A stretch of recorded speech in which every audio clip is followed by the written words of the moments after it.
आपने हाल ही में बहुत बार देखा होगा और सुना भी होगा कि लेफ्टिनेंट गवर्नर साहब या भारत सरकार के अधिकारी बार बार इस बात को कह रहे हैं कि वो टेररिज्म के सपोर्ट स्ट्रक्चर्स को भी खत्म कर देंगे। इस संदर्भ में हम उदाहरण के समेत बात करते हैं। हमको मालूम है पाकिस्तान की जो एजेंसीज हैं यहाँ पे जम्मू कश्मीर में बहुत समय से यहाँ पे जो राजनीतिक तंत्र है या यहाँ का जो एडमिनिस्ट्रेटिव सेटअप है उसमें अपने लोगों को खड़ा करने का प्रयत्न करती हैं और पाकिस्तान समर्थित एक सपोर्ट स्ट्रक्चर जम्मू कश्मीर में बहुत समय से काम करता आ रहा है। लेकिन इसके अलावा हम भारत सरकार से कहते हैं कि भाई आपकी बहुत से पॉलिसी स्ट्रक्चर्स खुद हैं जिनके कारण यहाँ पे एक ऐसा सपोर्ट स्ट्रक्चर बनता है जिससे अलगाववादी ताकतों को और जिससे आतंकवादी ताकतों को ताकत मिलती है। मैं आपको उदाहरण के तौर पे कह सकता हूं कि हाल ही में यहाँ पे 3 एम्प्लॉइज स्टेट गवर्नमेंट एम्प्लॉइज को डिसमिस किया गया जिसमें एक एसपीओ था। और जब हमने उस एसपीओ की का जो पेपर्स में ही उसके बारे में बायोडाटा हुआ वो यह कि भाई वो 2005 में वो एसपीओ बने, बाद में 2011 में कांस्टेबल बने, बाद में उसको इलेक्ट्रॉनिक सर्विलेंस जो यूनिट है जम्मू कश्मीर पुलिस का उसको मेंबर बना दिया गया और 2024 में इनको मालूम पड़ा कि वो लश्कर तोयबा का आदमी है। अब हमको ये कहा जा रहा है कि भाई उसको डिसमिस किया गया है और ये बहुत बड़ी बात है। हम इसका स्वागत करते हैं अगर कोई लश्कर तोयबा का कोई व्यक्ति या लश्कर तोयबा और टेररिस्ट ऑर्गेनाइजेशन को समर्थन करने वाला कोई व्यक्ति अगर सरकार में है उसको अगर ये निकालते हैं स्वागत योग्य बात है। लेकिन भारत सरकार कम से कम इस बात का तो आंकलन करे कि इस व्यक्ति को एसपीओ किसने बनाया, एसपीओ के बाद 2011 में इसको प्रमोशन किसने दी, 2011 के बाद जब ये पुलिस सेटअप के सर्विलेंस यूनिट का मेंबर कैसे बना, किसने बनाया, किसकी रिकमेंडेशन पे बना। तो जो अपनी सोच है, एडमिनिस्ट्रेटिव सोच रही है भारत सरकार की, जो पॉलिसी स्ट्रक्चर रहा है भारत सरकार के उसमें बहुत ही ऐसी कमियां हैं जिसके कारण अलगाववादी तंत्र और आतंकवादी तंत्र को पोषण मिलता है। कौन से लोग हैं जो भारत सरकार को यह एडवाइस करते हैं कि भाई आप कश्मीर से जो हिंदू निकाले गए हैं उनको रिलीजियस क्लींजिंग के तहत जिनोसाइड जिन पे किया गया उनको आप माइग्रेंट कहिए। ये कौन से लोग बोल रहे हैं भारत सरकार को कि आप उन लोगों की प्रॉब्लम को नहीं मानिए, इससे देश का अहित होगा।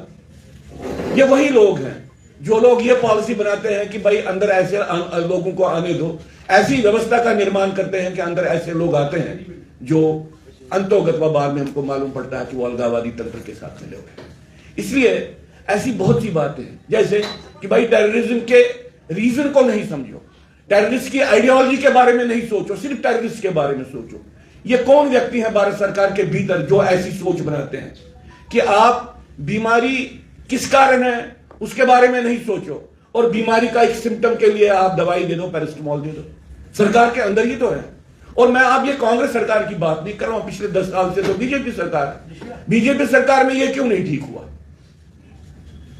तो मैं कहना चाहता हूं कि भाई भारत सरकार की अपनी पॉलिसीज ऐसी हैं जिन पॉलिसीज के तहत अंदर अलगाववाद के लिए जगह निकलती है, जिसके कारण अंदर आतंकवाद की समर्थित शक्तियों को वहां पे जगह मिलती है और वो भीतर से काम करके भीतर से घात करते हैं।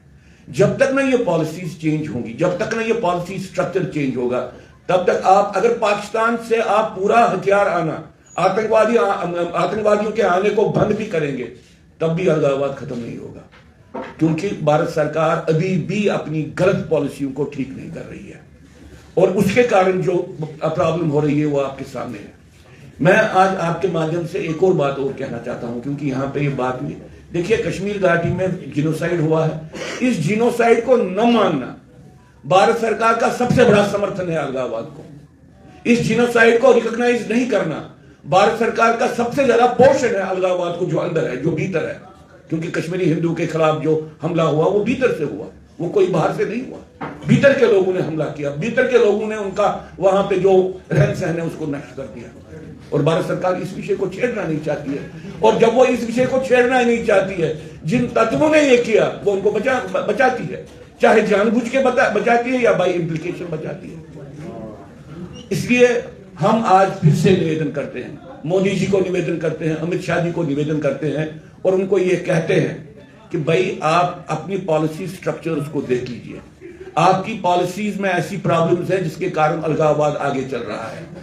आपकी पॉलिसीज में बहुत सी ऐसी बातें हैं जिससे जो भारत समर्थित शक्तियां यहां पे उनको नुकसान पहुंचता है, उनको आप ठीक कीजिए। और साथ में अंत पे मैं ये कहना चाहता हूं कि भाई कश्मीर घाटी के विभाजन के बगैर कश्मीर में अब जिहाद खत्म नहीं होगा। कश्मीर घाटी का विभाजन करना पड़ेगा। ये जो ये बोल रहे हैं कि स्टेट लाएंगे, स्टेट नहीं, नया पुनर्गठन करना है।